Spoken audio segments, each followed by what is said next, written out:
আদি নীলকণ্ঠ টি কেবিন মৌলভীবাজার জেলার শ্রীমঙ্গল উপজেলার রামনগর মণিপুরি পাড়ায় অবস্থিত একটি বিখ্যাত চায়ের দোকান। চা বাগানের একদম পাশে মনোরম পরিবেশে এই দোকানটি অবস্থিত। এখানে বেশ কয়েক রকম স্বাদের চায়ের পাশাপাশি ফুচকা, চটপটি ইত্যাদি পাওয়া যায়।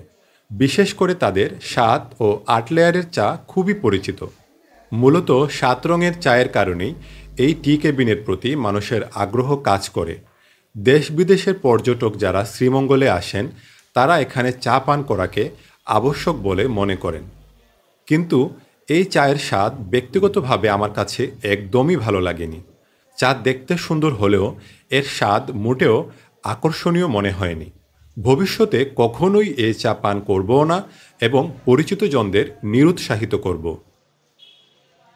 অনেকেই দেখেছি এই চা পান করার বদলে ছবি তুলতে বেশি পছন্দ করছেন।